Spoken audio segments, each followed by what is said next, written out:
Ал, ассаламағалейкум, құрметті қазақтар. Сіздерге бір жақсы нәрсе айтам деп шыққан мен негізі. Сіздерді көріп есімнен шығып кеткен қырыш, қандай еді? Қазір есіме түседі айтып берем. Оға дейін өзім жайлы таныстыра берейін. Есімім Дидар, фамилиям Альчикенов, Пернебек әкемнің аты. 1987 жылғымын. Әйелім 3 балам бар, үйленгеніме 8 жыл болды.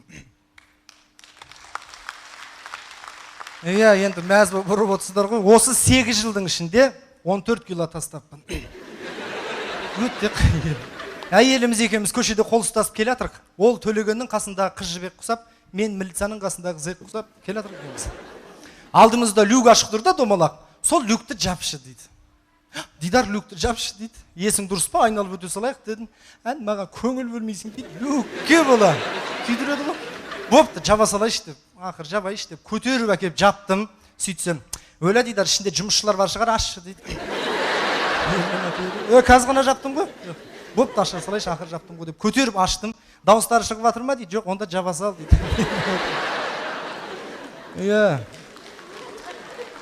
Қиын. Үйден шығып кетіп баратыр, өзінше қырттай киініп, сүртініп, боянып, әдемі болып. Сосын сұрай салды, мен еркекпін ғой. Оу, қайқа дедім. Сөйтсем бүйтеді.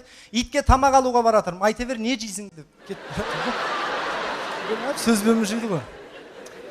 Өткен аптада жаман қырылдық екенбіз бе? Быт-шыт болдық. Кім кінәлі? Ақ-қарасын шешіп беріңіздерші. Мен үлкен апаларым отыр ғой, айтыңыздаршы, кім кінәлі? Жұмыстан келдім, алдымнан күліп шықты. Жаным, шаршадың ба деді. Аха дедім. Қарның ашты ма деді. Жоқ дедім. Ана қатының үйінен тойып келдің ғой деді.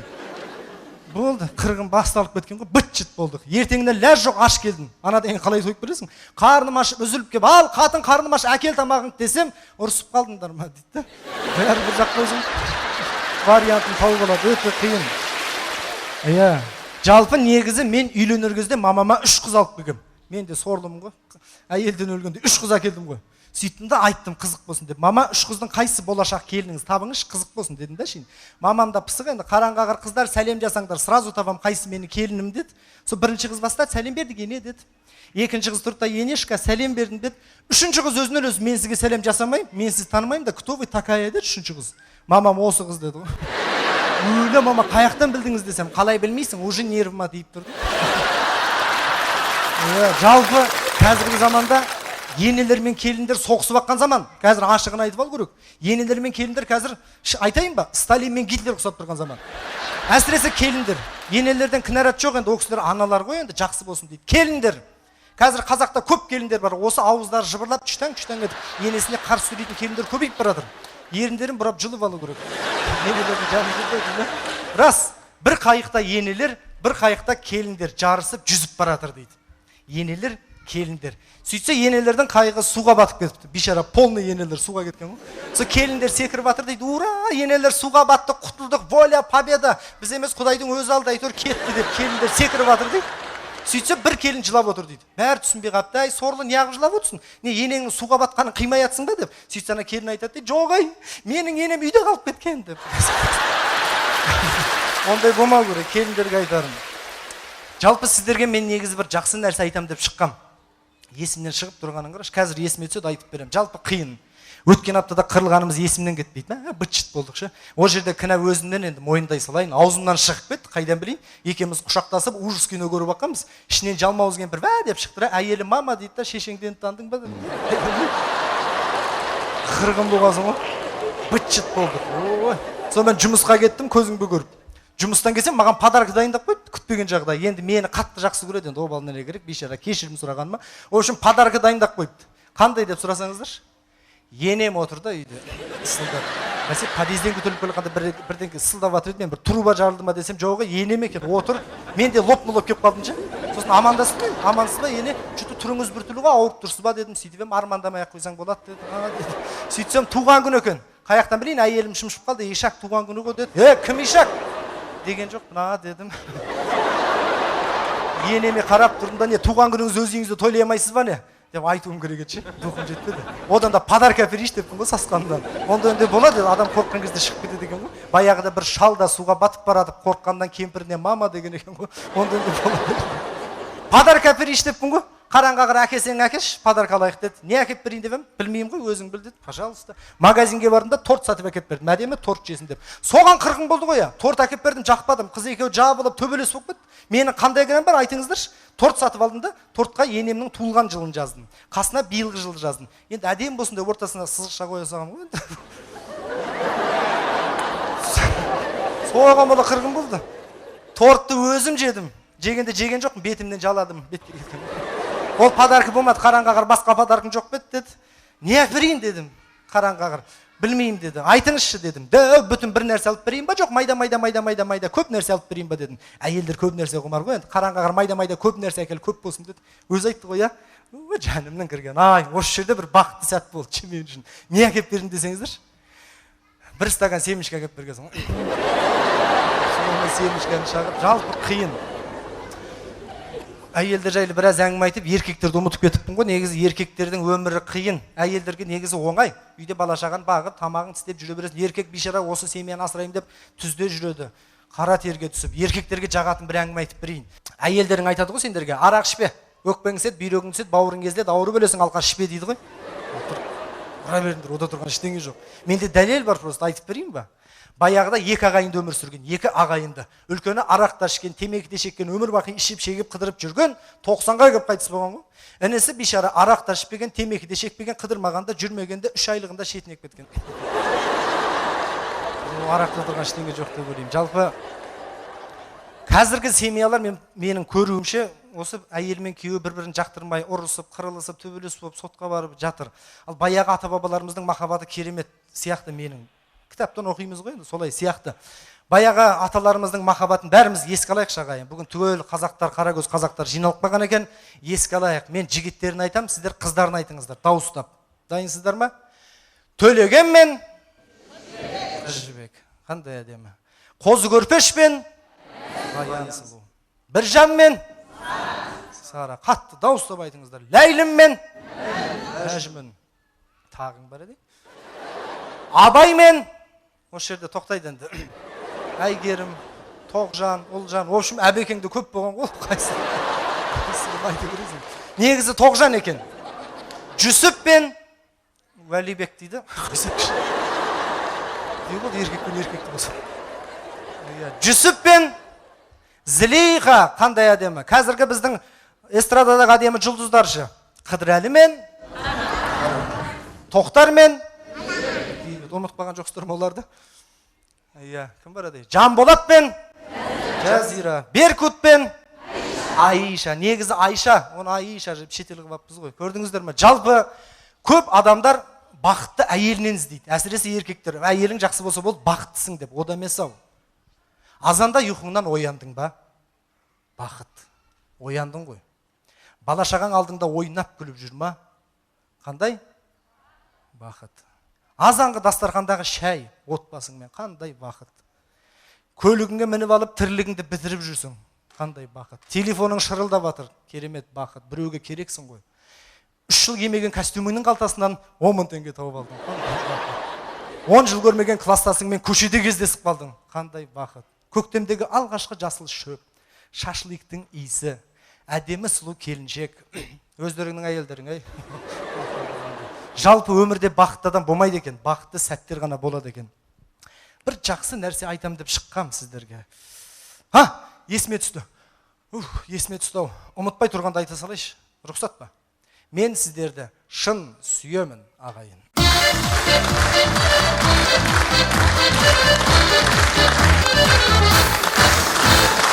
Әйелдер жайлы тақырыптармен қарай жалғастырайық.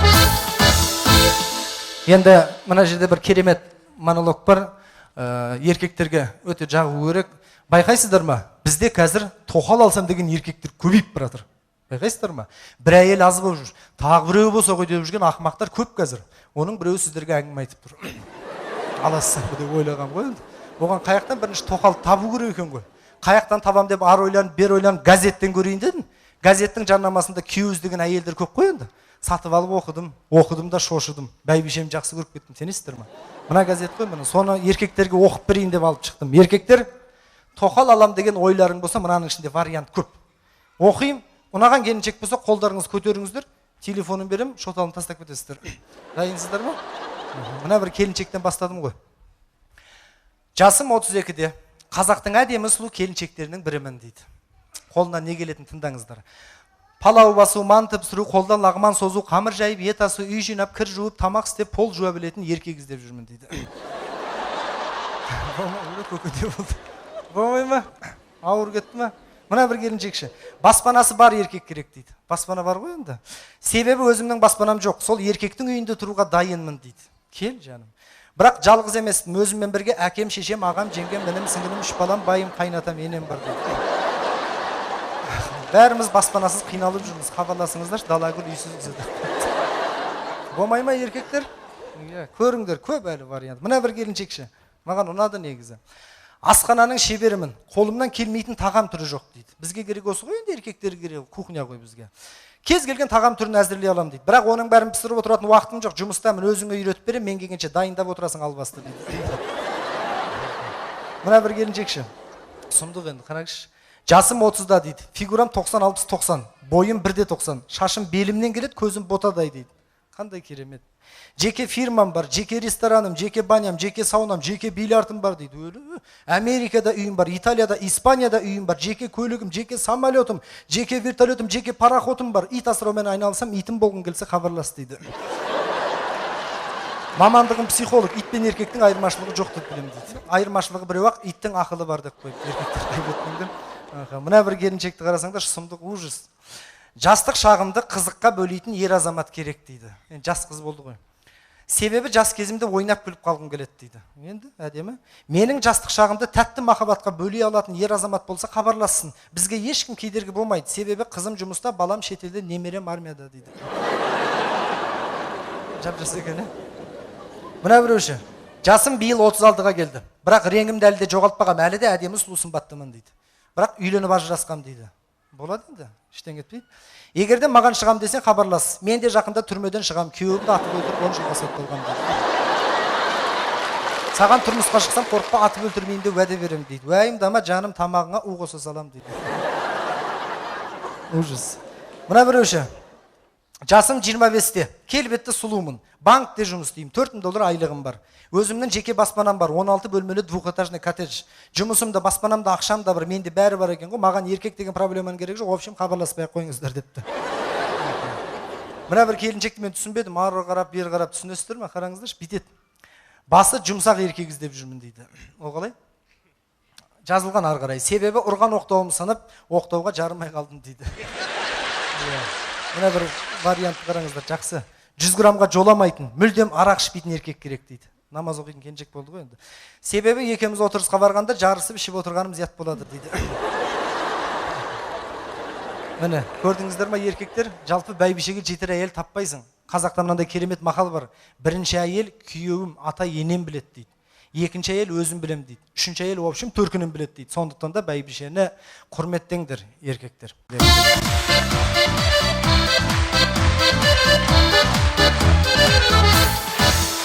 Рахмет. Саламатсыз ба?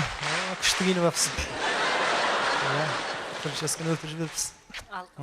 Әумин. Жеуге бола ма? Осы ғой гүлді адам құсап алып береді. Қолыңа ұстап тұрмайсың, тастай саласың ше. Bir türlü енді ләж жоқтан. Әкпе, Құдай қаласа. Ары қарай кеттік. Енді әйелдер жайлы біраз әйелдерді жек сұрын қылдым негізі. Ят болды ше. Әйелдерді жерден алып жерге сабатырмын. Ол кісілердің де еңбегі бар. Мысалға менің де қарындасым бар. Айжан есімді жалғыз қарындасым бар еді. Миллионерге тұрмысқа шығам деп армандап, болмаған соң семечка сатуға шығып кеткен. Өте ақылды қыз болатын. Бір күні сол қарындасым 10 жыл семечка сатып оққанда, бір-ақ күнде семечкасымен қоса алып қашып кетіпті. Қайдан білейін, жұмыстан келіп үйде жатқам, есік алға бір москвич келіп тоқтады. Бір уақытта сақалдар тізесіне түскен екі жігіт үйге кіріп келді. Террористер екен деп орнымнан атып тұрдым. Ассалаумағалейкум деді. Не үшін деді. Қыздарыңыз бізде деді. Ақша жоқ қой, өлтіресіңдер деді. Сөйтіп сіз түсінбедіңіз. Бірге тумақ барда бірге тұрмақ жоқ. Тегін тапса тегін бер деген. Жол мұраты жету, қыз мұраты кету деді. Сасқаннан қойай, ондай бақытты күндер қайда деп. Содан қойшы әйтеуір, мінеке қыздарыңыздың қатын оқысаңызшы деді, жазған қатын. Өлі бейшара қарындасым, не жазды екен деп қатты алып қарасам, бейшара қарындасым ештеңе жазбапты. Семечканы сүйретін салды, икс қылып сызып тастапты. Енді семечка сатпаймын деген ғой, бейшара. күйеуің топас болса сатасың әлі дедім ішімде. Сөйттім де қуанғаннан ал құдаларға 100 грамм арақ құйындар деп едім, екі құда кекіріп вибрация ұстап қатып қалды. Сөйтсем мен топас сақалдарына мән бермеппін ғой, намаз оқитындар болып шықты. Қой онда деп дастархан жайы жібердік енді. Варенье мен тоқашқа құдалар тойдырып отырмыз. Үйден ұялып отыр. Осы 2 бөлмелі времянкада тұрамыз. Бір бөлмесі кухня, екінші бөлмесі туалет. Тамақ ішесің де кіре бересің деген сияқты. Осы қысылып ыңғайсызданып отырық. Әйтеуір жұрттар айтып атады ғой, қызымыз оқыған, шоқыған, пәлен жерде жұмыс істейді деп атады ғой. Мен не айтарымды білмеймін. Аузыма бір сөз келмейді, семечкадан басқа. Еще насыбай сататын ғой. Тұрдында айттым енді. Ал құдалар, естеріңде болсын, біздің қыз. В общем, біздің қыз ғой дедім енді. Олар да білеміз ғой деді. Білсеңдер қанша ақша әкелдіңдер? Тойыз қуаныштымын дедім. Сөйтіп 5000 теңге әкелдік құдеке, біз де қуаныштымыз дейді. 5000 теңге. Соғыс қырғын басталып кетті. Бірінші қырғын соғыс басталды. Бірінші әйелім шықты. Немене? Қызымыздың құны 5000 болып па? 5000 теңгеге 5 күн нан алып же дегендерің ба деп. Өзінің артынан 3000 теңгеге 3 күн пияз жегенбіз ғой. Ұмытып қалған. Бір уақытта ағам шықты.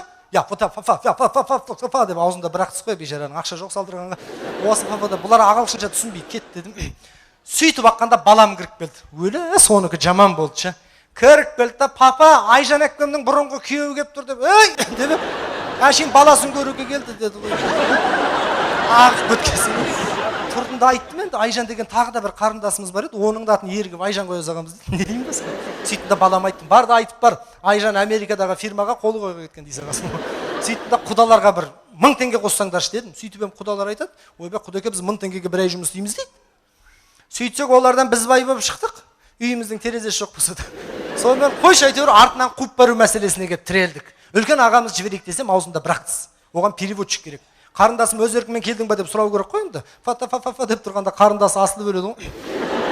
Інімізді жіберейін десек, ол көшенің қояншығы. Аузынан дені дұрыс сөз шықпайды. Ол құдалар мен қытайларды ажыратамайды.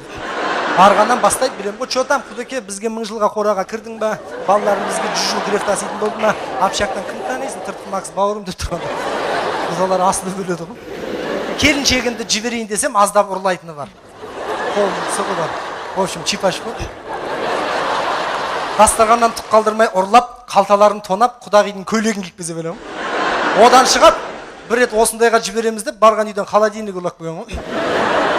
Сонымен баяғы бетсіз өзім қуып баратын болдым. Қалтама бір уыс мақорканы салдым да, құдалармен бірге жолға шықтым. Құдалардың москвичімен жетіп алайық деп. Құдалардың москвичіне келіп отырдым. Шын айтам, ана москвичте отқанша, зонада отқан жақсы. Терезелер ашылмайды. Июньнің 23-і, түскі сағат 2 макс. Аспанда бір бұлт жоқ. Қасымда сақалды құдалар тоқтамай әңгіме айтып келе жатыр ғой. Еще москвич 4-5 бұзылып тұрғанда ішіне тауық асырған ғой деймін, артық терезеде бір тауық жұмыртқа басып отыр ғой. Бүйтіп 4 күнде жеттік. Есіктер ашылмайды, шофер жақтан түсеміз деді. Асығып түскеніміз соншалық, шофер соңында түсті ғой. Тақтап кеткесін. Сөз алдында құдаға айттым. Құдеке, машинаның артындағы тауықты мына тауық көпіге кіргізе салайық деп, бұл біздің үй деді. Сасқаннан бәсе ішінде құдалар жүгіріп жүр ғой дедім. Не деймін басқа? Қош келдіңіз, төрлетіңіз деді. Забордан кіргеннен би басталып кетті. Өлі өзім түсінбей қалдым. Құдағилар қоршап алды. Еркек атаулының бәрі қазан ошақтың басында жүр. Все по 50-тан сырға таққан құдағилармен бейт жібергесің ғой. Билеп жатыр, машинада сымып қалған есі одеколон болып шығып жатыр. Қайта бас жүлден ала бердім. Олар да бірінші орынға шақпақтыға берді. Мен ала бердім. Қалтам үстішкеға толды. Өртеніп кетейін деп жүрмін. Еще магнитофон, музыка деген әңгіме жоқ.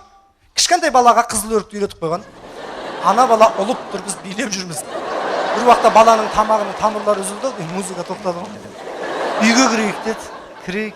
Кірдім де сразу қарындасымды айттым. Қарындасым қайда деп ем, алдыма дедектетіп әкелді. Өз еркімен келдім де, тойыз келдің ба дедім.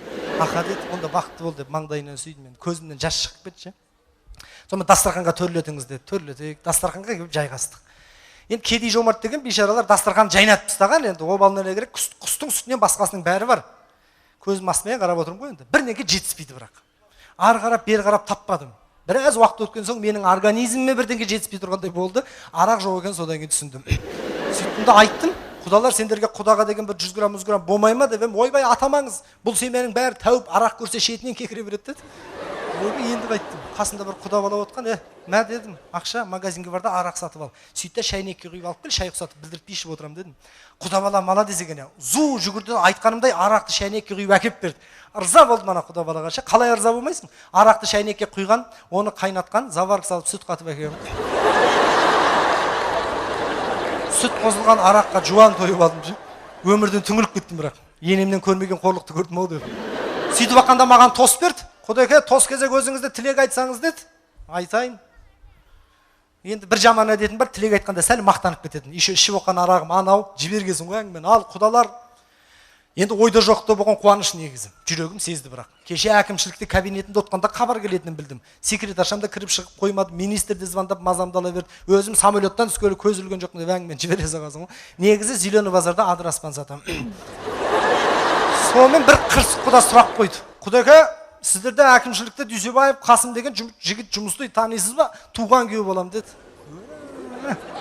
Бітчіт болдым. Қайсы ұста адыраспан сасып жүретін ба деді ме? Не деймін басқа? Сұрақтар жауды бір кезде. Құдеке, жердің бағасы қанша болып жатыр деді. Бір жапырағы 300 теңгеден деді. Жерді жапырақтап сататын болған ба деді. Қазіргі заманда қойныңдағы әйелің ағаң болып шығуы мүмкін. Сөйтті қой құдалар мен қайтайын дедім. Тұра тұрыңыз, құданың жабуын әкеңдер деді. Бір құдағи жүгіріп кеп қолыма пакет ұстады. Бұл не деп? Бұл сіздің костюм шалбарыңыз. Костюмын жуып шалбардың ауын тігіп алсаңыз әпәдемі деді. Киілген ба деп, қайнатам киген, жатқан жер жайлы болсын деді. Сонда қалтамда көк тиын жоқ. Жаңағы костюм шалбарды таксиге беріп үйге жеттім.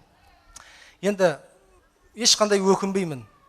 Неге десеңіздер, есесіне салт дәстүрден аттамай, қарындасты жоқтатпай, құда болып, төс қағысып қайтқан жоқпын бағайын. Сау болыңыздар. Рахмет. Енді мен ортаға осы сатираның саңлағына айналған, керемет дүниелерді сатира саласында, әзіл саласында тастап кеткен, өзінің керемет орны бар, образын тапқан актер бар.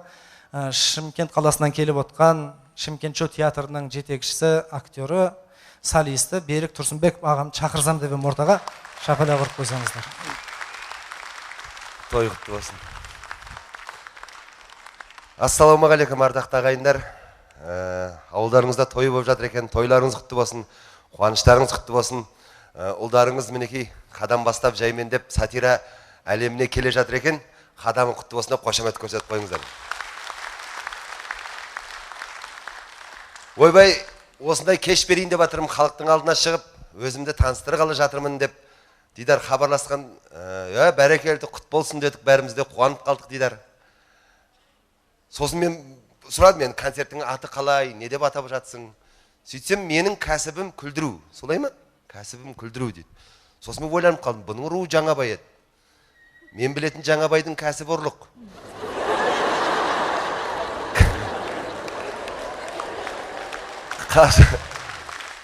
Қазіргі Жаңабайлардың кәсібі ауысыпты мінекей, әдемі нәрсеге ауысып жатыр екен, кәсіптерің құтты болсын. Рахмет.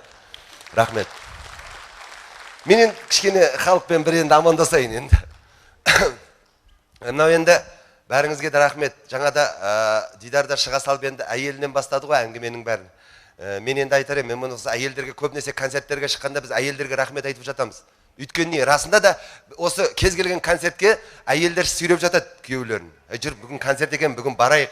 Мына жерде бүгін пәленші күні концерт екен. Еркектеріне ол көшеде афишаға да қарамайды, телевизорге де қарамайды, концерттің қай күні боларын да білмейді, шынын айтқанды да. Сондан әйелге рахмет айтып жататымыз. Енді мен бүгін керісінше ер азаматтарға рахмет айтайын деп отырмын. Өйткені біреуі анасын, біреуі әйелін, біреуі қарындасын, біреуі мынау жүретін қызын деген сияқты бүгін әкеліп мінекей еркектерге рахмет концерт көрсетіп отыр. Солай емес пе? Рахмет сіздерге. Рахмет айтайық мұндай әкеліп концерт көрсетіп жатқан еркектерге. Айтпесе бір еркектер бар, ішіп алып үйінде көрсететін концертті. Ол концерттің қасында бұл концерт жақсы 2 сағатта тәмам болады. Ол концертті білесіздер, басталса таңға шейін созылады. Ол жерде бір-ақ әртіс ойнайды, қалғанның бәрі көрерменде шауып жүреді артынан. Мына енді осы бейбіт заманда өмір сүріп жатырмыз, шүкір Аллаға. Осы бейбітшіліктің арқасында, Алланың арқасында беріп тұрған бейбітшіліктің арқасында осылай концерт көріп, той тойлап жүргеніміз. Лайым елімізде соғыс болмасын. Жан жақты көріп отырып қой, ондай соғыстан Құдай сақтасын. Өзіміздің арамызда да соғыс жетеді бізге. Солай емес пе? Өзіміздің бітпейтін соғыстарымыз бар, соның өзі жетеді бізге. Одан артық енді бізге. мына бәріңіз де тарихыңызды білесіздер, өткеніңізді білесіздер. Барлық соғыстың басы бар, аяғы бар. Солай емес пе? Кез келген соғыс пәленшесінші жыл басталады, түгеншесінші аяқталады. Осындай. Бір соғыс бар екен, өмірі бітпейтін. Бұл еркек пен әйелдің арасындағы соғыс. Мына жерде талай соғыс ардагерлер отыр, қазір сұрасаңыз біледі. Бұл соғыстың ең жаман жері күні бойы атысқан жауың түнде көз бақырайып қасында жатады оны. Оны не атып тастай алмайсың, не пленге ұстай алмайсың. Амал жоқ, ақырында қалтаңнан ақжалауыңды іздейсің енді, амал жоқ, көтеру үшін. Міне осындай соғыстар енді. Бұл соғысқа үйреніп қалған соғысымыз ғой енді. Бұған үйренгенбіз. Құдай басқа соғыстан сақтасын. Мен енді ойлаймын, мынау Алла разы болсын деген жақсы тілектен кейінгі бір тағы керемет тілектің бірі арманыңыз орындалсын деген тілек деп ойлаймын. Өйткені армандап жатқан адам, яғни өмір сүріп жатқан адам. Армандарыңыз таусылмасын. Мен енді арман жайлы бір әзілден гөрі бір аңыз айтып берейін сіздерге. Баяғыда бір хан өмір сүрген екен. Жаңа ханның әйелі босанса, бала шетінеп кете беріпті. Шетінеген деген сөз түсінесіздер ғой, бәріңіз? Бала тұрмағанда, в общем. Содан хан бүткіл дүниесін аралап жүріп, үлкен емшін алдырады ғой. Жаңағы емші келіп айтады дейді ханға. Хан ем, әйеліңізді қарап шықтым. Уайымдамаңыз, сізде бала тұрақтауы мүмкін. Бірақ ол үшін мына елдің арасында жүрген бір ырымды жасайсыз дейді ғой. Хан қуанып кетеді, ойбай, қандай ырым, не болса да орындаймын, ұрпақ қаса бол. Ол үшін дейді емші айтады ханға. Ол үшін әйеліңіз босанған кезде жаңадан туылған нәрестені арманы жоқ бір әйелдің дамбалына орап алсаңыз болды, тірі қалады дейді. Жоқ, күлмеңіздер, ол ырым солай болады. Бұл жерде проблема дамбал емес, проблема арманы жоқ әйел табу. Кез келген әйелді орнынан тұрғызып қазір сұрайықшы, арманың бар ма деп. Бітті, Дидардың концерті жайына қалады. Ары қарай соғыстың арманын тыңдаймыз. Сол сияқты о заманда да арман жоқ әйел таппаған хан нөкерлерін бәрін жіберді. Қайдан тапсаңдар, оннан табыңдар, маған арман жоқ әйел тауып келіңдер деп. О байғұстар 1 жыл іздейді, 2 жыл іздейді, 3 жыл іздейді. Арманы жоқ әйел таппай бастары салбырап, айдалада келе жатса бір әйел жүр дейді. Өз кедей кембағал әйел болса керек, көйлектерінің бәрі жырым, жамау. Бірақ ешкіммен жұмыс жоқ, әндетіп қойып айдалада тезек теріп жүр дейді жаңағы әйел, бар даусымен айғайлап. Сөйтсе ханның нөкерлері өтіп барады, сұрайды ғой, мынау да әйел ғой, сұрайық бұдан да. Ой, арман бар ма сенде десе, арман бар ма жоқ па десе, әйел күліп тұрып айтады дейді. Менде арман жоқ деп айтады дейді. Ана ханның нөкерлері қуанғаннан әйелді басына көтеріп ханның алдына алып барады ғой. Хан сенер сенбесін білмей, ойпырмай, шынымен арман жоқ әйел таптыңдар ма деп. Ешкімге сенбей ханның өзі әйелден лично сұрап жатыр дейді. Шыныңызды айтыңызшы. Менің әйелім босанса, жаңадан туылған нәрестені арман жоқ әйелдің дамбалына орап алса ғана тірі қалады екен. Шыныңызды айтыңыз, сізде арман бар ма жоқ па десе, әйел күліп тұрып айтады дейді. Менде арман да жоқ, дамбал да жоқ есі қағыр деп. Бұл жерде біздің қазақтың пейілі жатыр. Біздің қазақ барды да жоқты да сабырмен қарсы алып, сабырмен шығарып салатын халықпыз. Лайым осы пейілімізден айырмасын. Осы пейілімізден мінекей қазақ болып келе жатырмыз, қазақ болып қала берейік.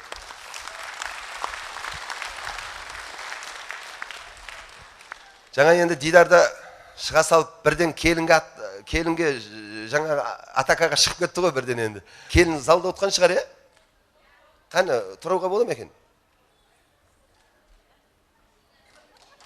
Қайда? Ой, бай-ау. Көп жасаңыз, сәлем бердіңіз ба? Көп жасаңыз. Оны алдынан да орын бермепті ау бұған. Телевизордан көреді ғой бұларды. Қазір Дидар соғыс болды дейді. Қазір қалай соғыс болмайды енді? Телевизордан көріп жүр келін. Кез келген әртіс өлең айтсын, мына жаққа шығып сахнаға шықса болды, әйел алдында гүл ұстап әдемі болып отырады. Артына апарып отырғызбай, балконнан алмағанына шүкір Құдайға шүкір.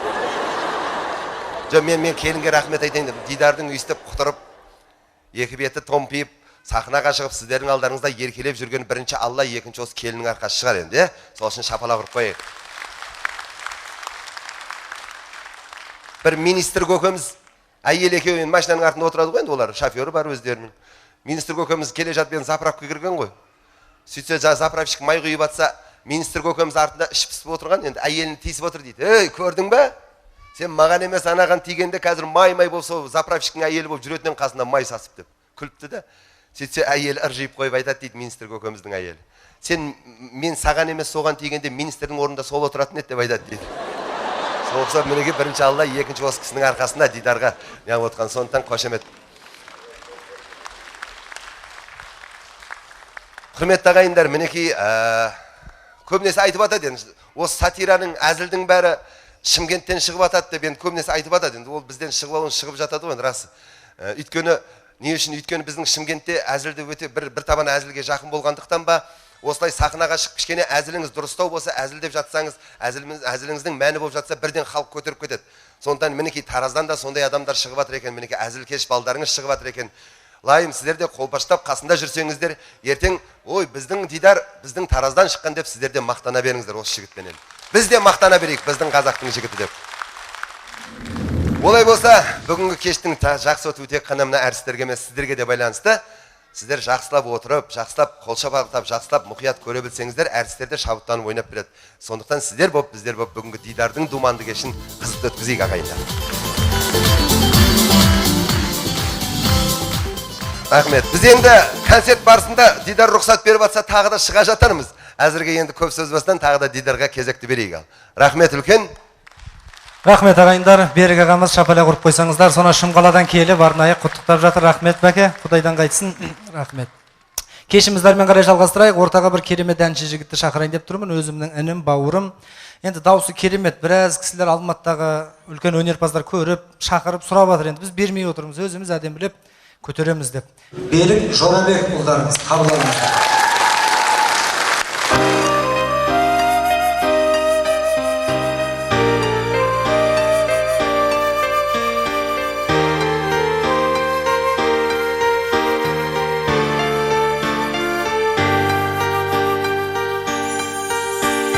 Біз екеуміз бәйшешектей ерте гүлдеді, қол ұстасып бақыт сырын шертеміз еді.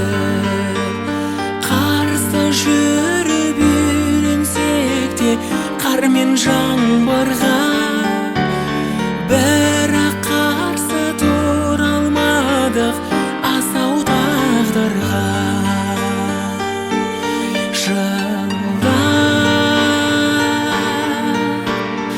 Өмірдің өзенімен, ақады кезеңімен,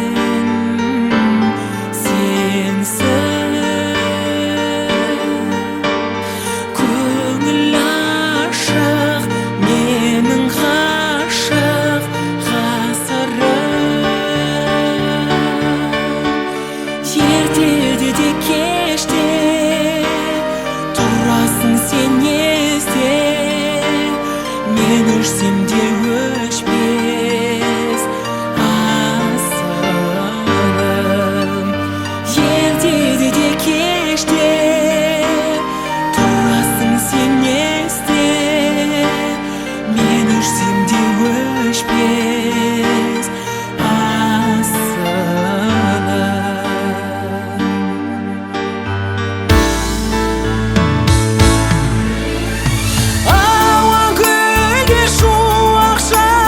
Бүгін бақшамда қызғанбаймын, бас қожақтың отын жақсаңда. Өмір мынау бақ пен қайғы, күнде алысқан. Ақ тілек пен қол бұлғайсың, әркез алыстан.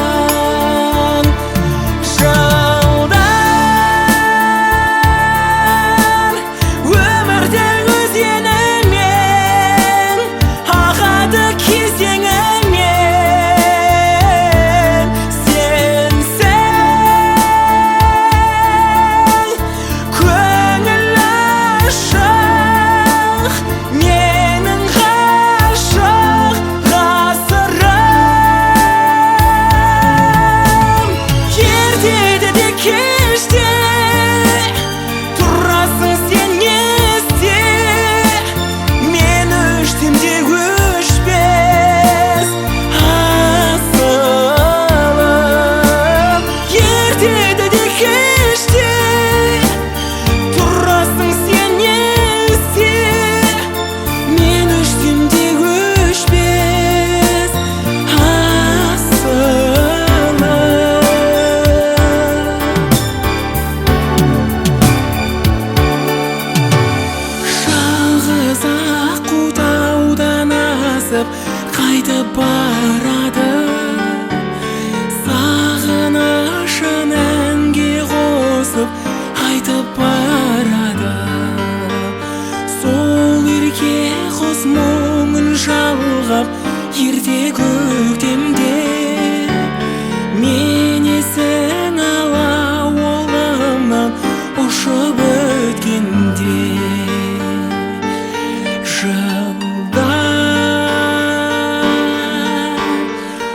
өмірдің өзенінен ағады кезеңімен сенсің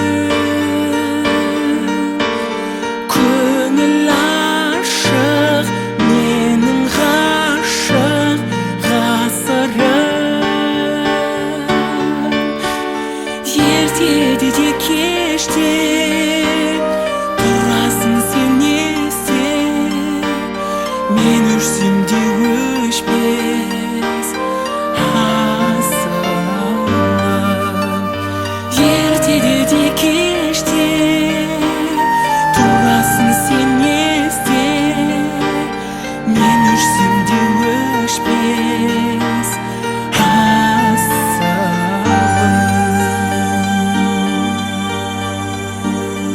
Көп рахмет.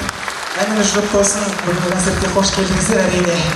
Осындағы барша арулардың құрметіне қабыл болыңыздар. Көндір отырайық әнге. Жасыл беріңіздер.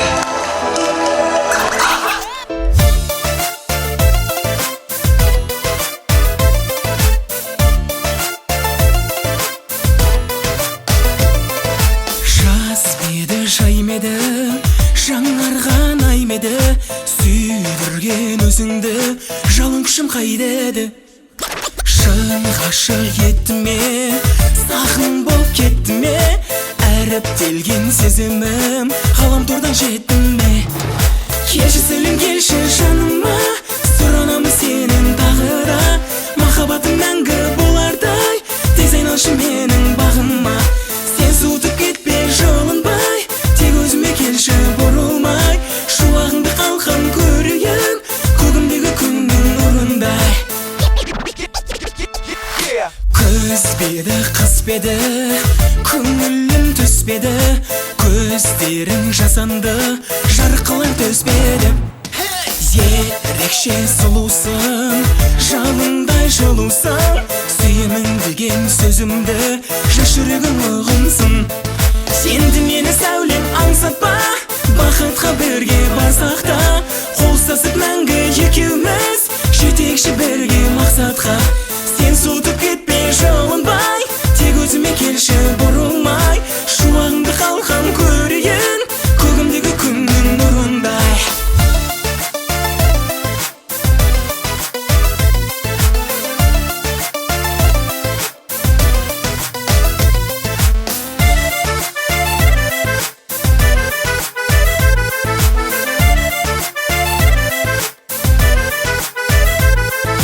жырақтап төсімде қорқыттың мені кетпеші ешқашан сүйемін сені келші сәулем келші жаныма сұранамын сенен тағы да махаббатым мәңгі болардай тез айналшы менің бағыма сен суытып кетпе жылынбай тек өзіме келші бұрылмай шуағыңды қалқам көрейін көгімдегі күннің нұрындай келші сәулем келші жаныма сұранамын сенен тағы да махаббатым мәңгі болардай тез айналшы менің бағыма сен суытып кетпе жылынбай тек өзіме келші бұрылмай шуағыңды қалқам көрейін көгімдегі күннің нұрындай Көп рахмет.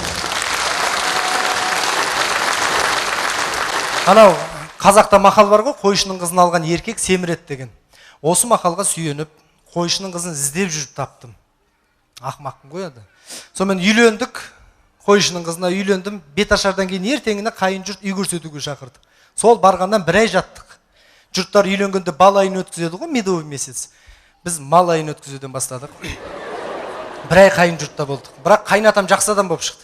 Күйеу баланың іші пыспасын деп менің қамымды ойлап, қойларға түнгі қарауыл қылып қойды. Енем ұрысты, бірақ әй, бейшара күйеу баланы түн ішінде қаңғытып қойларды қаратып қойғаның ұят болады. Күйеу бала жалғызсырайды ғой деді. Қайнатам да түсінді. Бопты жалғызсырамасын деп, қасыма Ақтөс деген итті қосып берді. Соны қойларға түнгі қарауыл болдым. Үйленгенім кеше азанға дейін Ақтөсті құшақтап жатам, әйелімнің көзіне шөп салып. Сөйтсем Ақтөс те сол үйдің күйеу баласы екен. Ұрғаш иттеріне келіп жүріп қалып кеттім деп қояды. Сонымен екі бажа азанға дейін көз ілмейміз. Бажа тауып ағасың ғой. Қойларға қарап жатамыз. условия керемет енді. Астыңда қойдың құмалағы, жып жылы, жұмсақ, иісі наркоздан күшті ұйықтатады. Үстіңде живой көрпе масалар деген. Жамыласында ұйқыңа перезің. Азанда пардан шыққандай боласың. Гаилердің таяғы құсап, қып-қызыл болып жүресің. Енем айтады, күйеу бала ялшақ екен, қолтығына дейін қызарып отырды. Көрмегенді көрдім. Bir күні қызық болды. Қойларды қарауылдап жатқанбыз. Түннің бір ортасында шөл қысса бола ма? Қат жаман шөл дедім. Суымды бажам тауысып қойған. Алдында екеуміз ет жегенбіз ғой. Ой, итпен өмір сүріп жатырмын. Сонымен су ішіп келейін деп үйге қарай түн ішіндегі бастым. Қойларды бажама табыстап үйге келсем, свет тас қараңғы, забор ашық тұр, бірақ түн ішінде ғой, жайлап кірдім, свет жағуға болмайды, аналар оянып кетеді, бүкіл қайын жұрт. Жайлап келдім де холодильник сипалап келіп үстіне қол сосам, стаканда су тұр екен. Жаным кіріп төбіне дейін сіміріп алдым. Ішінде бір нәрсе сыңғыр ете қалды, орнына қойдым да шықтым да бажамның қасына қайтып келіп жаттым. Азанда үйге келсем, үйде қырғын, соғыс, қайнатам ашуланып жүр, қайсың болсаң таянбаймын деп. Ойбай, қайнатау не болды десем, мыналардың біреуі түнде протезімнің суын төгіп тастапты деп тұр. 5 минутта қартайып кеттім. Қайнатам жеген тамақтары көз алдымнан пленка болып өтті да. Далаға жүгіріп шығып, лақылдатып құсып атсам, енем келіпті, күйеу бала не болды деп, токсикоз дедім. Қайнатам мені көріп жанашып кетті деймін, күйеу бала, түріңнің ұлтарағы шығып кетті ғой, әбден шаршаған сияқтысың, саған демалыс берейінші, бүгін демаласың деді. Ойбай, қайната, рахмет дедім. Демалысыңда үйде жата бермей, кішкене көңіл көтеріп қайт деп, Поляға пияздың шөбін тазалауға жіберді. Әйелім бейшара шырата қалып, папа сонда жалғыз өзі бара ма деп сөйтіп, жоқ, жалғыз бармайды, екі қаппен барады да ішіне пияз толтырып келеді деді. Енем жақсы екен қайта. Поляда қарның ашса жейсің ғой деп пакетке 2 тілік нан, 4 штук қант сап берді. Сонымен Поляға келдім, сүмірейіп. Келсем Полядан өңшің ауылдың жас келіндері, жаңадан түскен келіндер, бәрі талдың көлеңкесіне жайғасып алып, әркім өз енесін мақтап отыр. Менен басқа еркек құмырсқа да жоқ Поляда. Сонымен қатындар өсегін айта берсін, мен жұмысыма кірісейін дедім, жұмысымды істейін дедім. Алдында қайнатам айтқан, саған берілген 4 қатар. 4 қатардың шөбін тазалайсың да қайтасың.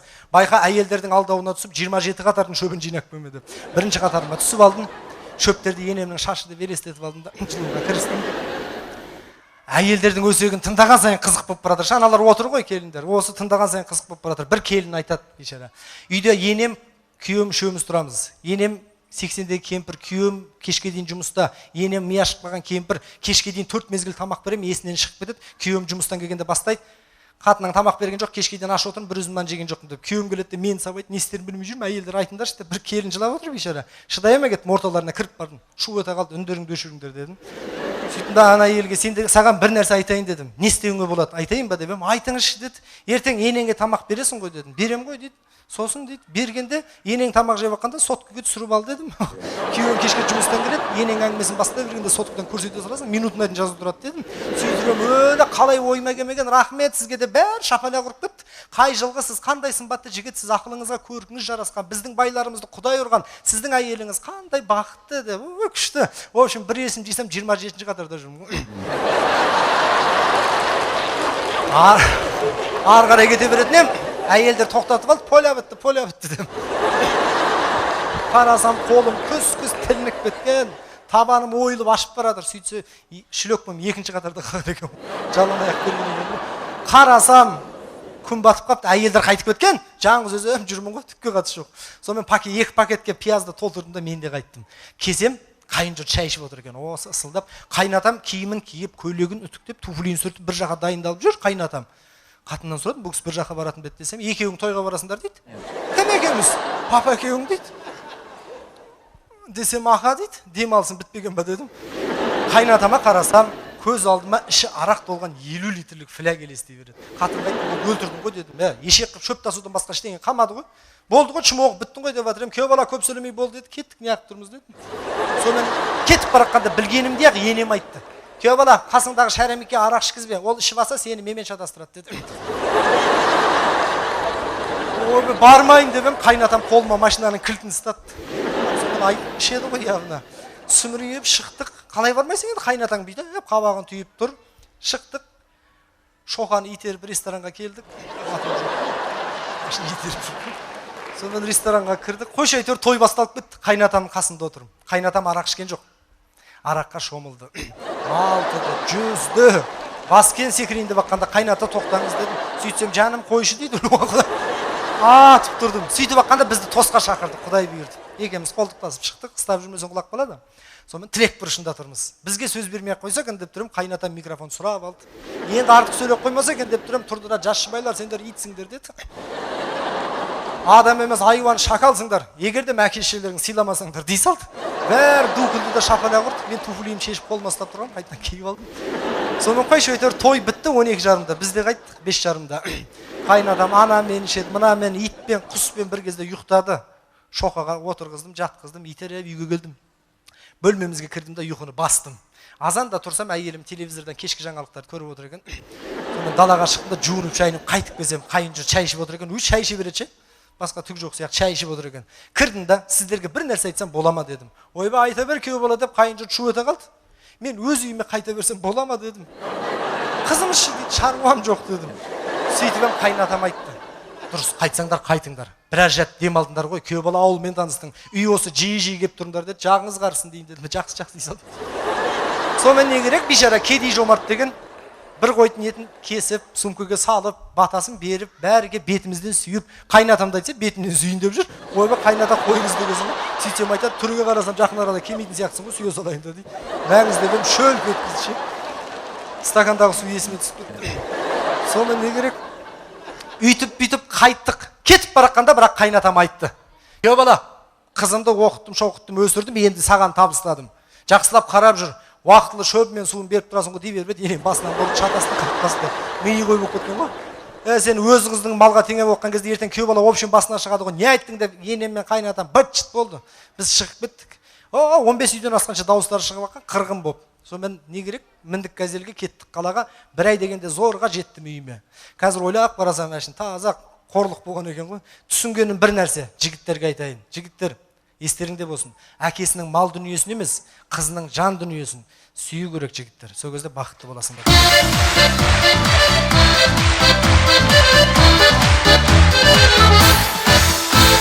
Рахмет. Түнімен көз ілген жоқпын, ұйқым кеп тұр. Не үшін ұйықтамағанымды айтайын. Әйеліміз екеуміз түнімен есеп шығардық баламызға. 2-ші класста оқитын. Есепте айтылған, ұядан 3 шымшық ұшты. Біреуі қайтып келді. Енді сұрақ, ұядан қанша шымшық ұшты дейді. Күліп отырсыздар, айтыңыздаршы, қанша шымшық ұшты? Түнімен осыған басымыз қатты, қанша шымшық ұшты? Ау, 3? Менікі де сөйтіп айтқан. Тағы 3 ма? 2, 5 дейді, қойсаңшы. Негізі 2 шымшық ұшқан ақымаққа да белгілі ғой, енді әйелім 3 шымшық ұшты дейді. 2 шымшық десем 3 шымшық дейді. Сосын айтам да, 3 шымшық ұшты. Бірақ біреуі қайтып келді ғой десем, бір затын ұмытып кеткенде алады да қайтып кетеді дейді. Болмаса әйелі қызғанып андып жүрген сен сияқты тұрмой шымшық дейді. Күйдіреді, сосын айттым, қараш дедім, мысалға сен тойға барғанда дастархандағы салаттарды толтырып 3 пакетке салдың десем 6 пакет деп айтты дейді. 3 пакет дедім. Енді 3 пакеттің біреуін ұмытып кеттің да, екеуін үйге алып келдің десем, ұмытқанды көріп тұрып неге айтпайсың, официанттар алып кететін болды ғой дейді. Болмайды екен дедім. Сонымен 3 шымшық ұшты ма десем аха дейді. Енді сен айтшы, қалай 3 шымшық ұшты десем, битеді. Мысалға сен маған үйленбей тұрып, менің алдымда қанша қызбен жүрдің дейді. Саған дейін ба, сенен кейін ба дедім. Маған үйленбей тұрып дейді. Айттым, біреу, екеу. В общем, сен мен 64 дедім, қырғын басталды.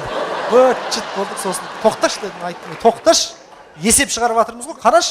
Тағы бір мысал келтіріп көрейін. Мысалға, сенің мамаңның туылған күніне мен сыйлыққа 3 зат алдым. Сыпырғы, қалақ, алтын сақина. Енді сыпырғы мен қалақты бердім де алтын сақинаны жоғалтып алдым дедім. Тағы қырғын басталды. Біз ол қатты кеттік ше. Шеше айтсаң, қатты кетесің ғой. Быт-шыт болдық. Баламыздың қолында дәптер мен ручка, аузымыздан шығып аққан сөздерді жазуға ұялып тұр. Сонымен төбелес басылдық. Айттым, тоқташ дедім. Тағы бір мысал келтірейінші дедім. Түсінші дедім да енді. Мысалға, сен шымшықтың ұясысың.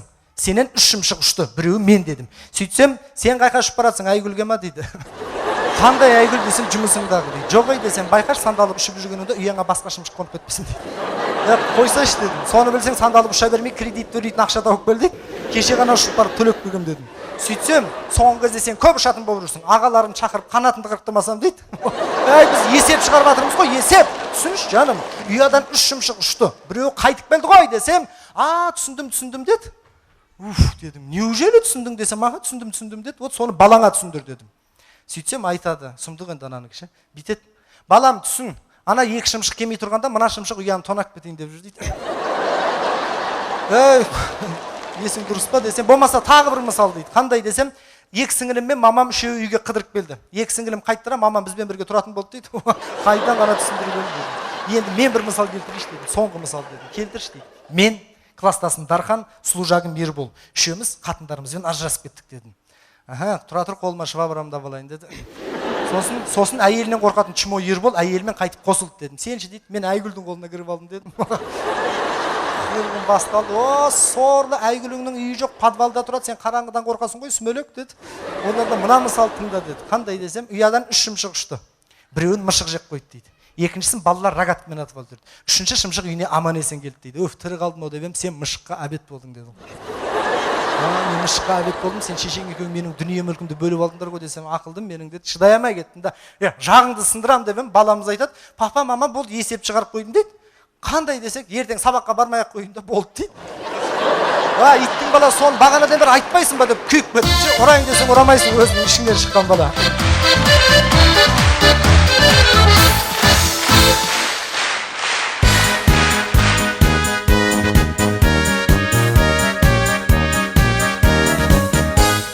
Куплет деген жанрға көңілді бөлейік. Рұқсат етсеңіздер орындап көрейік. Әзіл күлкі өмірді ұзартады екен. Кейбір кезде шындықты айтып қызартады екен.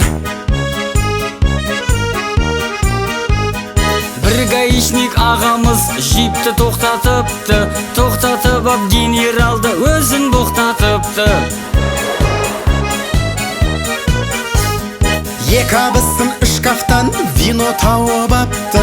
Нидагон боп сиырлардан пиво сауып апты. Ардагер шал мал базардан тегін қойалыпты. Мәз боп келе жатқан шал ұйқыдан ояныпты. 100 000 теңге тауып ап ағамыз құтырыпты. Жеңгемізбен сулиф ойнап бәрін ұтылыпты. Ажырасқандар бала менде қалады депті. Балалары компьютер қайсыңа барады депті. Бір бейшара әншілерден көмек тілеп кетті. Сөйтсе Қайрат Нұртас ауырмайды жүрек депті. Бір медсестра ауруларға укол салам депті. Тумбочкаларыңыздан забарка алам депті. Бір таксисті жирный клиенттер тоқтатыпты. Мәз боп апара жатқанда гаи тоқтатыпты.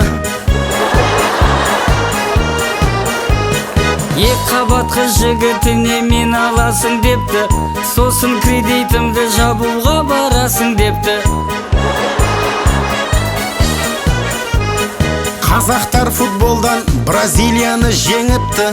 Үйткені бразилистерге 100 миллион беріпті. Күлдіруге тырыстық куплетпен бәріңізді. Аяқтайтын кезде келіп қалды әнімізді. Әзіл күлкі өмірді ұзартады екен. Кейбір кезде шындықты айтып қызартады екен. Артық кеткен жер болса кешірім сұрайық. Куплет ұнады дегенде шапалақ ұрайық.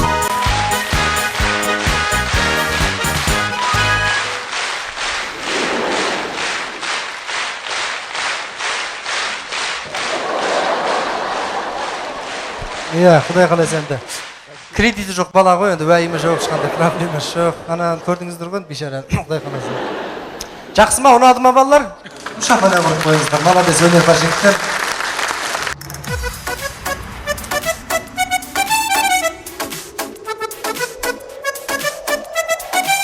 Ай, бәрекелді, көңілдер отырар кәнекей.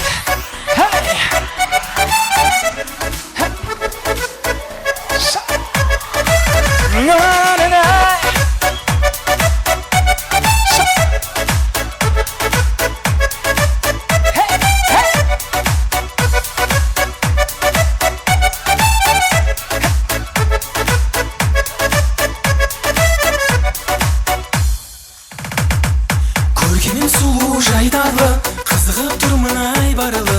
Өзіңді көріп жүзіңе бөліп тұрмын ғой ай нұрылы. Көздерің өзге аруым,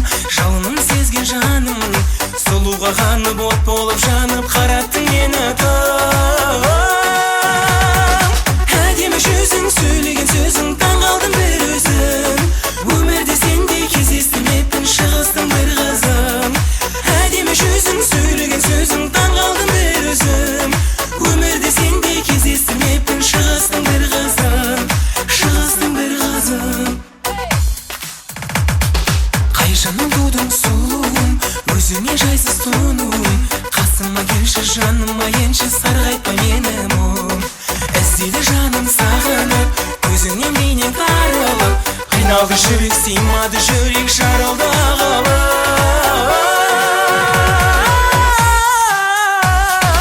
Әдемі жүзің, сөйлеген сөзің, таң қалдым бір өзім. Өмірде сендей кездестірмеппін, шығыстың бір қызын. Әдемі жүзің, сөйлеген сөзің, таң қалдым бір өзім. Өмірде сендей кездестірмеппін, шығыстың бір қызын. Шығыстың бір қызын.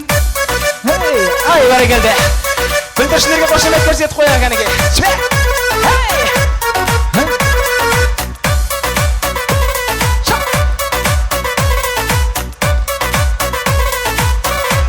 Ал осы жерде қошеметтеген қайда кәнеке. Көңілдірек.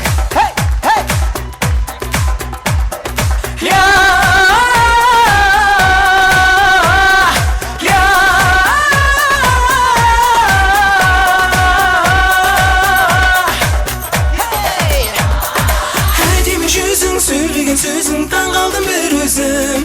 Өмірде сендей кездестірмеппін, шығыстың бір қызым. Әдемі жүзің, сөйлеген сөзің, таң қалдым бір өзім. Өмірде сендей кездестірмеппін, шығыстың бір қызым. Шығыстың бір қызым. Әдемі жүзің, сөйлеген сөзің, таң қалдым бір өзім. Өмірде сендей кездестірмеппін, шығыстың бір қызым. Шығыстың бір қызым. Көп рахмет. Көп рахмет. Кешіміздермен қарай жалғастырамыз. Енді өнердегі тағы да бір ағамның бірі келді. Сатира саласында аха түгел составымен шығып өнер көрсетейін деп тұр. Өздеріңіздің көз айымдарыңызға айналған, ойып тұрып орындарын тапқан атына зат сай Шымкент шоу театры. Қарсы алыңыздар.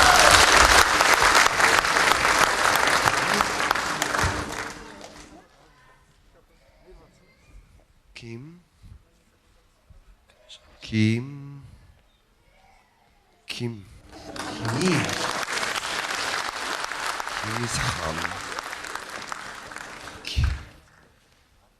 Oh, mister, I'm sorry, можно? Можно? Не, ви, можно? Нет, мистер, я вас хочу, можно? Один момент. Извините, как это... Здравствуйте. Вот. Здравствуйте. Ни за что. Нет. Извините, мистер, я хотел спросить. Вот здесь, вот написано, сейчас, подождите, вот. Кимис Хана. А что это? Кто?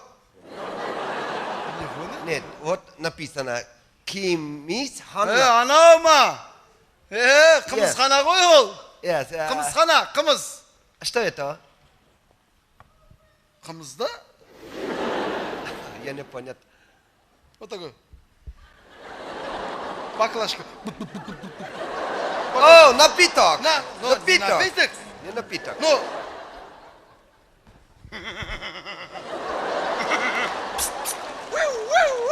О, молоко!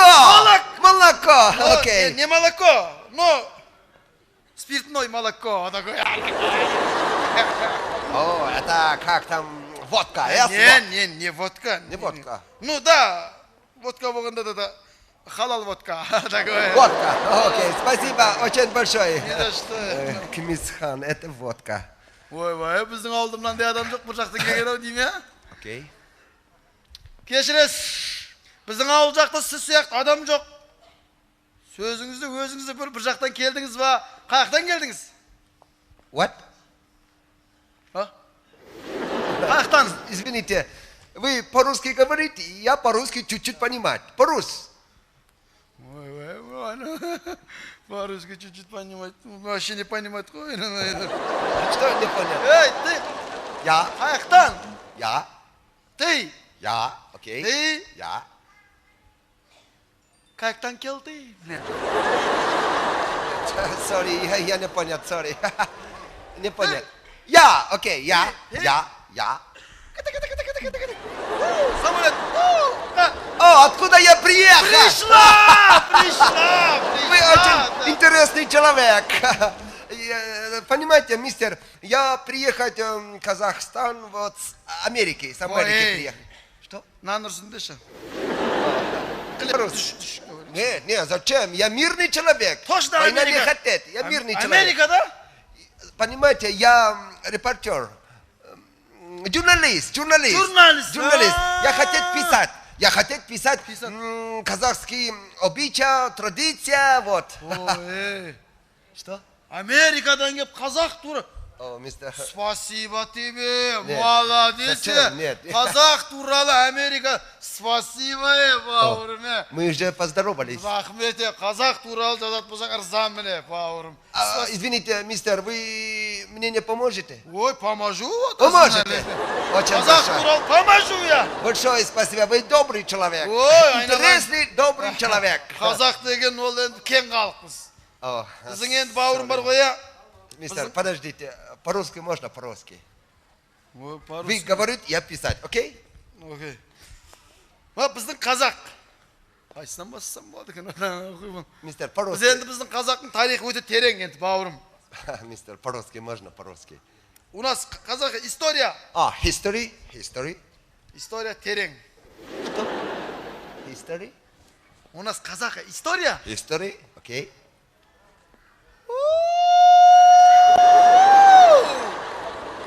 Внизу лежит О, на подвал лежит. не подвале. Через подвал так, да, не надо, не писать, не писать. Окей. А что писать? Біздің қазақта Абылай хан деген хан болған. Знаешь, кто такой хан? Хан. Хан. Нет, а что это? Хан. Хан не знаешь, что ли? Нет, я не знаю. Хан, есть хан. А что это? Хан. Я не Хан, неужели? Извините. Есть? Жиналдар! Хуя! Мистер, успокойтесь. Вы медленно говорите, я понимаю. Вы медленно говорите. Хан есть? Қазақтар! Жиналдар! Может, врача звать?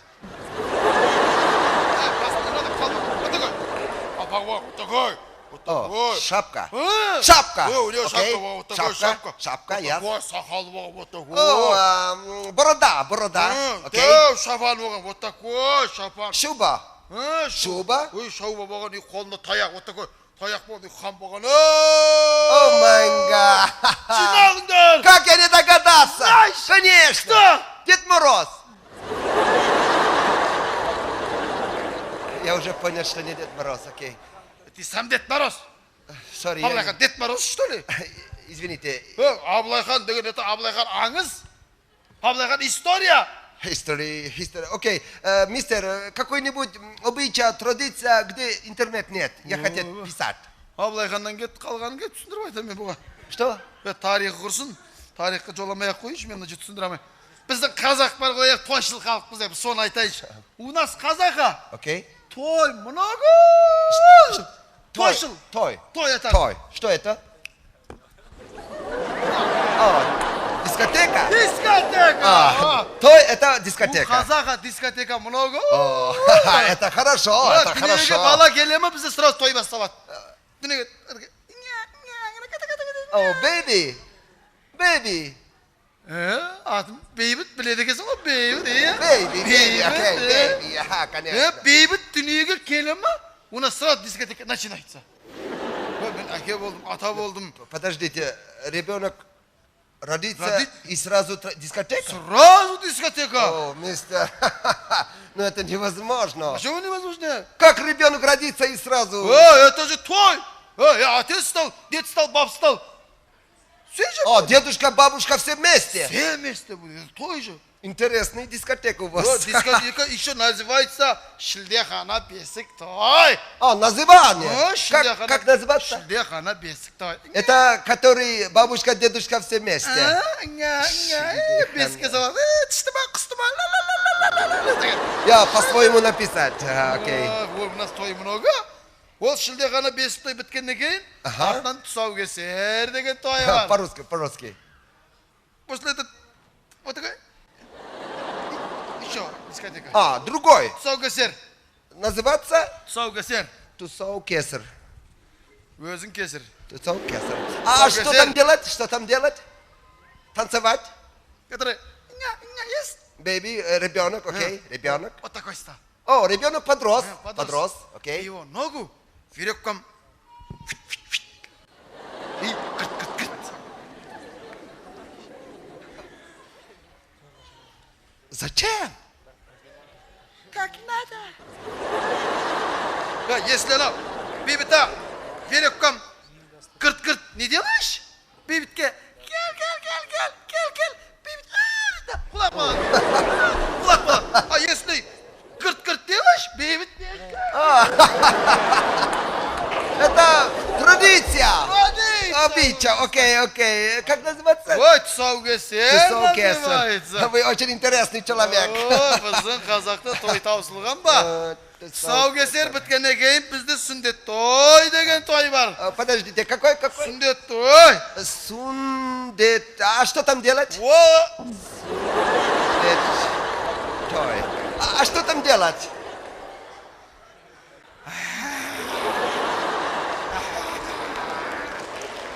Говорите, мистер, говорите. я, может, не надо. О, не надо писать. Yes? Писай, оны айтпасам американ кітабына кірмей қалайын деп тұр ғой мына. Мистер, я не понял. По-русски. Сүндет той неужели не знаешь? Sorry, мне очень жаль не знать я. Есть. Что есть?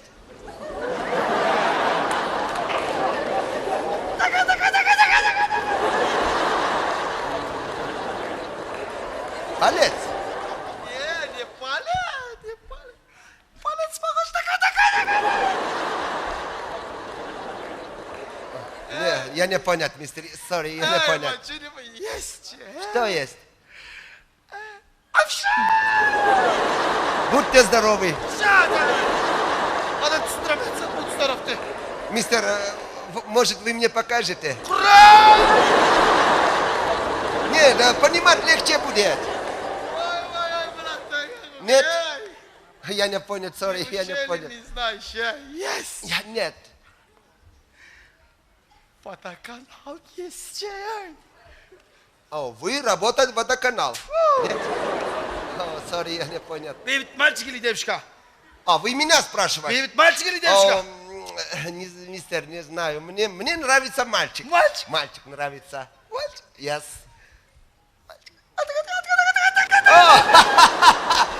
Вы об этом? Не, подождите, а при чем тут дискотека? Вот дискотека сейчас начинается. Вот сундетой, это... О, yes, ну, окей, ну. А вы прямо...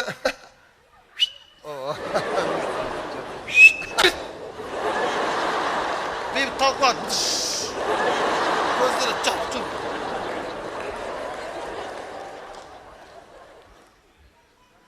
совсем что ли? Да, насовсем. Бедный ребенок.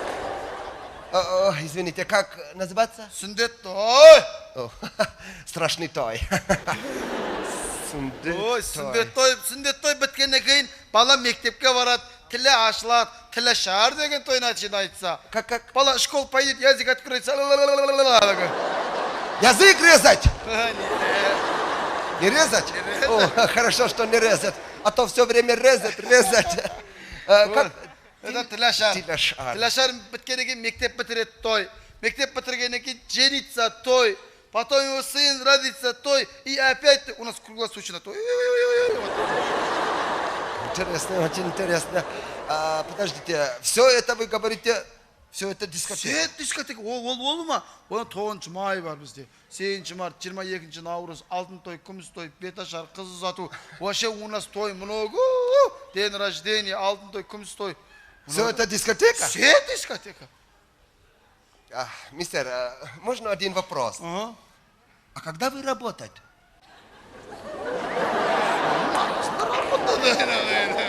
Ой, у нас много Вы дискотека. очень веселый народ. Былай қылайық, бауырым, сен Очень веселый. ақырында Америкаға келіп қапсың, Қазақстанға келіпсің. Біздің қазақтың қандай екенін көрсетейін мен саған. Біз өте пейілді азаматпыз. Біз қонақ келе ма, біз қой соймай шығарып самаймыз, бауырым. Жүре бір қорамда бір қой бар еді, атаңа қоғи, көзіңе көрініп тұр екен бір сойып атамын. Қонақ мистер, күтіп жіберейін, подождите, бауырым. мистер. Жүрші, Вы бір қой очень, соям. вы очень красиво говорите, но мне жаль, я не понял. По-русски можно? Қой соям, домой. А, вы домой, гости? Эй, наш домой, пошли. О, мистер, окей, Ты спасибо. наш домой, Очень пошли. Большое Я спасибо. тебе как баран зарежу. Казахская традиция. Пошли. Может, другой раз, мистер. Да, Мне просто надо нет, самолет нет, ехать, нет, лететь нет, надо нет, просто, нет, мистер. нет, Спасибо очень большое.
Қошеметтеріңіз жетпей жатыр ағайын, қол соғып отырыңыздар.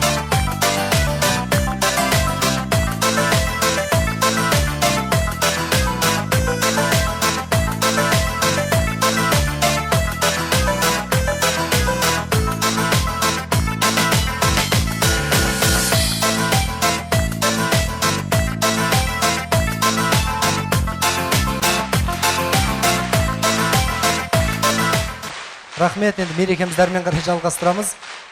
Бүлдіршіндерге кішкентай балаларға арналған бір әдемі монолог бар еді, Сәбидің әңгімесі деген. Соны сіздерге орындап берейін.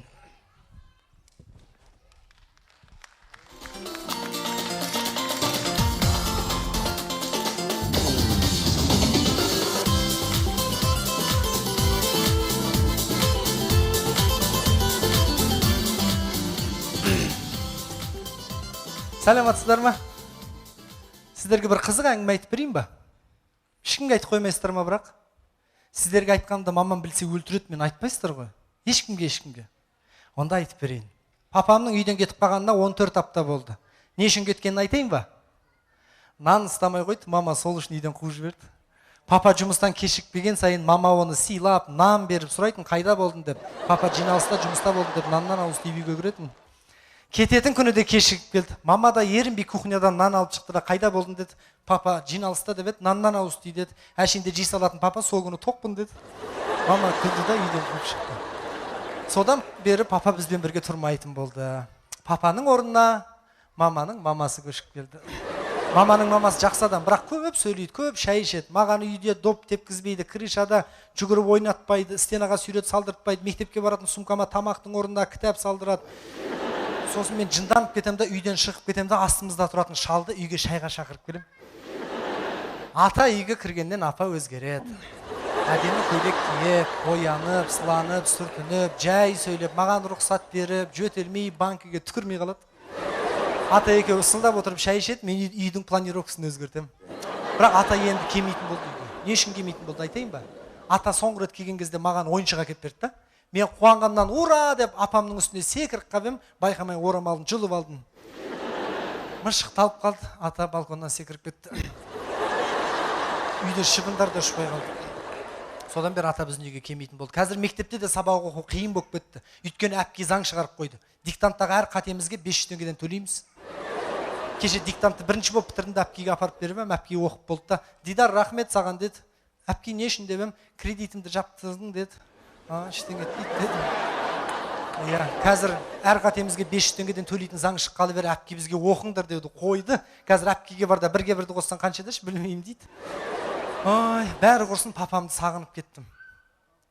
Апта сайын жексенбі күні мені көруге кеп тұратын. Соңғы 4-5 апта болды келмей кетті. Соңғы келген кезде маған ренжіп кетті ау деймін. Әлі есімде, бәріміз кухняда шай ішіп оққанбыз, бір кезде папа келді. Балам, сені сағындым, сені көруге келдім деп бетімнен сөйтті, қолыма ойыншық шоколад берді. Екеуміз ойыншық пен шоколад жеп жатыр едік. Мама келді да папаға. Екеуміз түбегейлі ажырастық. Бүгін ЗАГСтен қағаз келді деді. Папа, Айжан әлі де ойланыш деп еді. Ойланатын түгі жоқ, шық үйден деді. Папа ашуланып кетті. Олай болатын болса дүниені бөлісеміз деді. Мама, ой сорды, қай бір дүниең бар еді бөлісетін деп еді. Қалай? Машина, пашина, үй, пүй, телевизор деді. Папа, мен бөліп берсем бола ма деп ем, бөле ғой балам деді. Телевизор бізге, мелевизор сізге, холодильник бізге, молодильник сізге, үй бізге, пүй сізге деді. Папаның түрі біртүрлі болып кетті де үйден шығып кетті. Содан бері келген жоқ.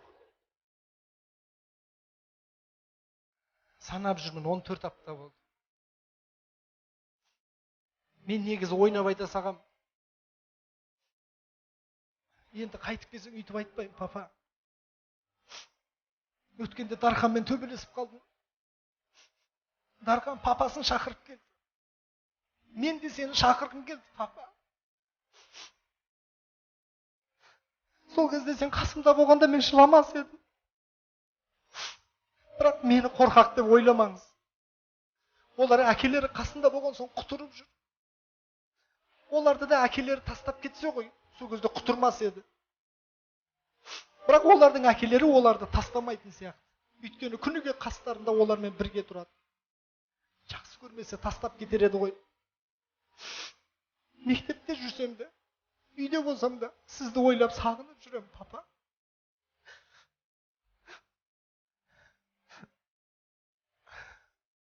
Сіз соңғы рет келген кезде, үйде бас киіміңізді ұмытып кеттіңіз. Соны алуға келсеңіз ғой, сізден айырылмас едім, әке.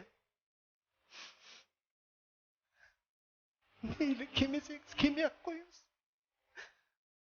Бірақ ұмытпаңыз, бұл өмірде сіздің балаңыз бар, ол мен. Және менің әкем бар, ол сіз.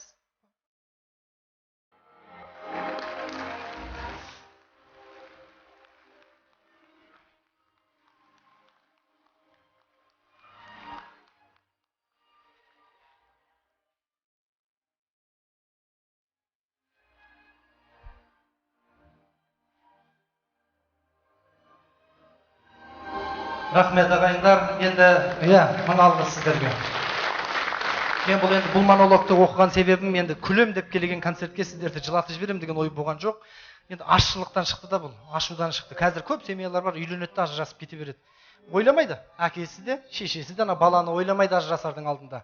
Бір-біріне ренжіп кете береді. Баяғы аталарымызды ойлап қарасаң, біздің қазақтың жерін қарасаңыздар аспаннан, бүкіл әлем бойынша қазақтың жері қаншасыншы орында тұрады? 9. Міне, 9-шы орында тұрады. Ол не деген сөз? Демек, біздің кезіндегі аталарымыз өздері соғыста шахид болып өлсек өліп кетейік, балаларымыз, қыздарымыз кең байтақ жерде өмір сүрсін деп өздерінің жанын біздер үшін қиып кеткен, ұл қыздар үшін. Қазіргі әкелер енесіне, әйеліне ренжиді, ажырасып кете береді. Мен ойлаймын, осы монологтан кейін кішкене ажырасатын семьялар осыны көріп, тоқтай ма деген пендешілік қой енді біздікі. Рахмет ағайындар.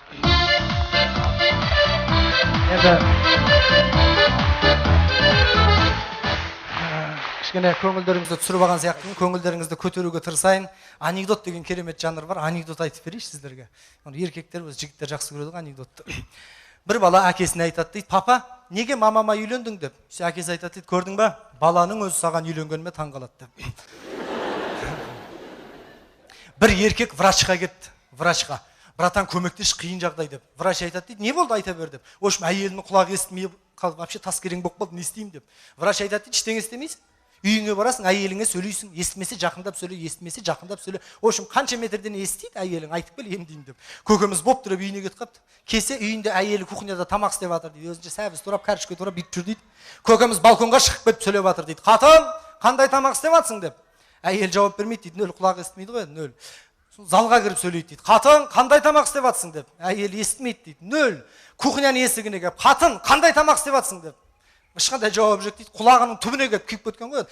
Қатын, қандай тамақ істеп жатсың десе, әйел айтады дейді. Не болды сонша айқайлап? 4-ші рет айттым ғой манты деп. Өзі естімейді. Әйелінен көріп жүр деген. Бір көкеміз ауылдың жағасынан өтіп баратып, шөлдеп кетіп, кішкентай балаға айтады дейді, балам, шөлдеп кеттім, су әкеп берші деп. Ана бала жүгіріп барып, ата міне деп су әкеп берді. Ой, рахмет деп сіміріп сап. Что-то мына суларың дәмі біртүрлі ғой. Қайықтан аласыңдар, құдықтан ба жоқ, умывальниктен ба десе. Анау умывальниктің астындағы шелектен алдым депті. О, әкеңнің аузды лақтырып жіберсе, ата лақтырмаңыз менің горшогым депті. Әйелі күйеуіне айтады дейді, әйелі, жаным, неғып обручальный кольцоны тағып жүрмейсің деп. Сөйтсе күйеуі айтады дейді, қойша, күн ыстық қой деп. Иә. Кемпір мен шал бейшаралар балашаға сыртқа кетіп қалған, екеу уақыт тұрады дейді, екеуінің де жасы 80-де, іштары пысып, екеуі давай жастық шақты еске алайық депті. Атамыз ғой енді. Сол апамыз айтады дейді, қалай деп. Давай баяғы алғашқы танысқан жерімізге кездесу ұйымдастырамыз деп. Өздерінше қуып жатыр енді, кемпір мен шал іштары пысады. Атамыз 1 сағат бұрын шығып кетіпті үйден. Сөйтіп алғашқы кездескен жерлерінде бара, күтіп отыр дейді. Гүл ұстап, шал ғой енді. Сол апамыз жоқ дейді. 1 сағат, 2 сағат, 3 сағат, в общем, келмей қойған ғой. Атамыз ашуланып келіп үйіне келіп, қақпас, неғып келмедің десе, мамам жібермей қойды депті. Әкесі баласына айтады дейді. Әкесі баласына, балам, мама саған қарындас туып берсін ба деп. Иә десе, онда ұйықта деген екен дейді.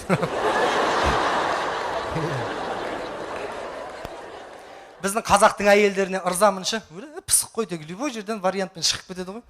Бір қазақтың әйелі базарда сумочкасын жоғалтыпты, продукт алып жүріп. Сөйтіп таппай сумочкасын іздеп, аспанға қарап Құдайға жалынып жатыр дейді. Құдай, сумочкамды тауып беріңізші, сумочкамды тауып берсеңіз, бүгіннен бастап жақсы әйел боламын, күйеуіме қарсы шықпаймын, күйеуімді үйді күйеуіме жинатпаймын, өзім жинаймын, тамақты күйеуіме істетпеймін, өзім істеймін, ата-енемді сыйлаймын, тауып беріңізші деп жалынып жатты. Алдына қарап қалса, сумочкасы алдында жатыр дейді.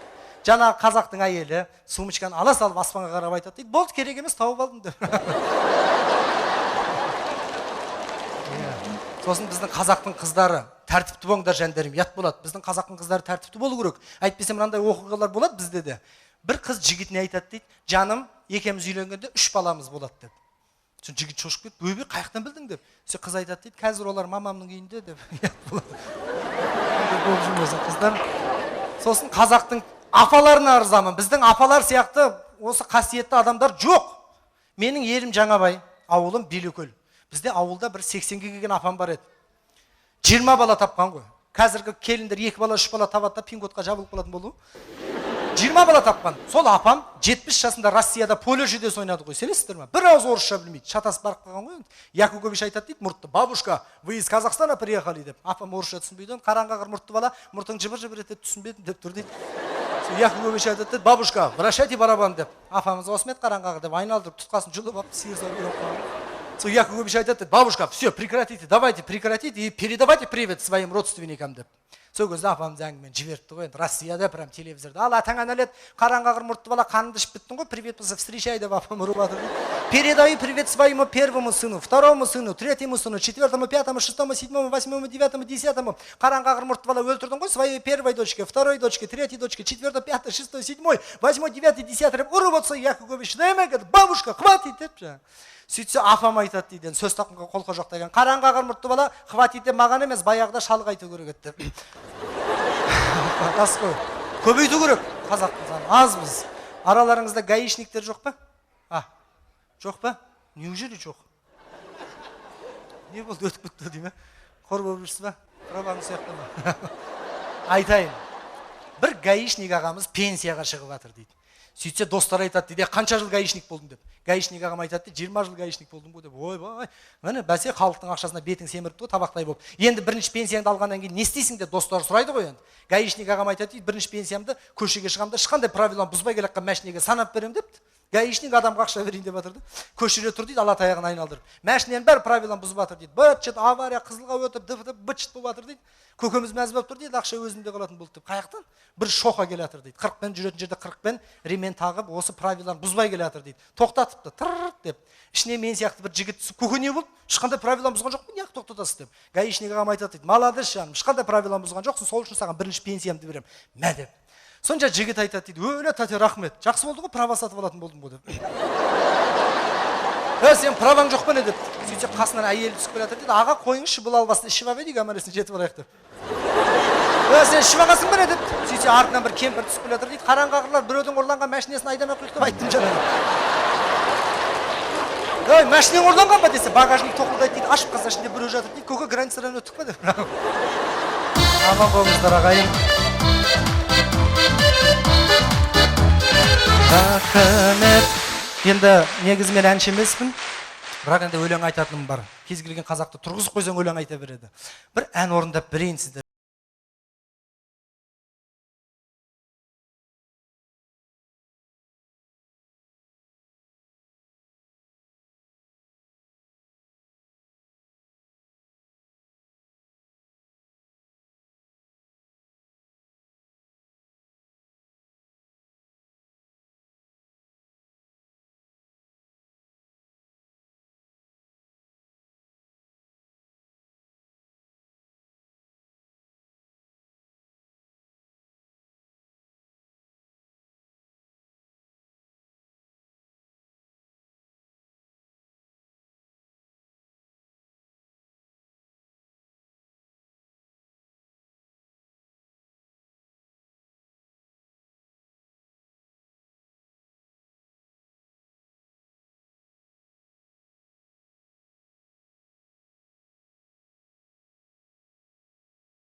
Болса деймін мәңгі, іздей берсем екен сіздерге әзіл қалжыңдарды дәмді. Тарихта қазағым соғыспен аштық көрген ел еді. Көп жылаған қазағымды енді күлдіре бергім келеді.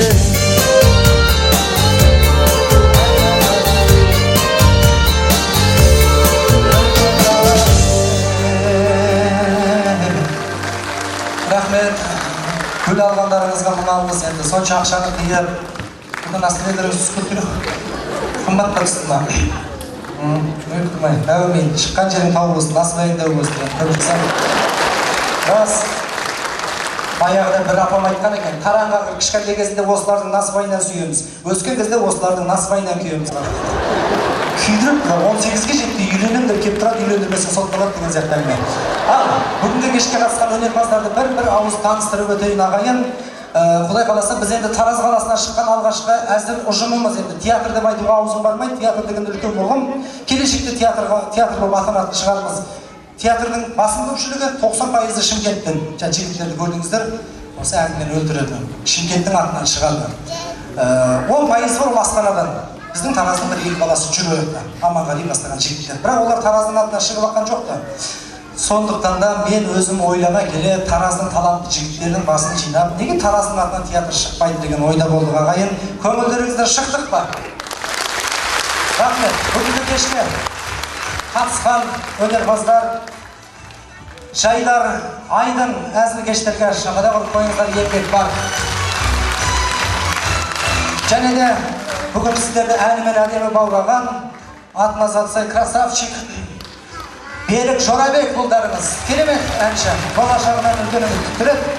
Және де алтындай қарындасымыз, үлкен фестивальдерді бас жүлде бермей жүрген Инабат Жорабек қыздарыңыз. Қошемет. Бауырыммен бірге. Олжас. Және бүгінгі кеште музыканы әрлеп төрде осы әдемі музыканың бәрі қойып оққан Шатасбай Айдарұлдарыңызға шақырда қойып қойсаңыздар. Кішкене бойдан подводить еткен әйтпесе бәрі бар. Және бүгінгі біздің кешімізді ұйымдастырушы, біздің коллективтің администраторы жеке өте пысық жігіт Дархан Балапанов ұлдарыңызға шақырда қойсаңыздар. Бұл көрінбейді, сыртта жүреді. Көрінбейді, сыртта еңбектің бәрі осыдан негізі. Енді осымен айтпақшы, бір кісілерді ұмытып кеттік мен. Ол кісілерсіз концертті өтуі мүмкін емес еді. Ол кісілер сіздер ағайын, сіздерге рахмет айтып келеді. Сіздер болмасаңыздар біз ешкімде емессіз. Жақсылықта жүздесейік, мың алғыс сіздерге. Келесі әзіл кештерінде жүздескенше аман сау болыңыздар ағайын. Мың алғыс. Күнді алғыс.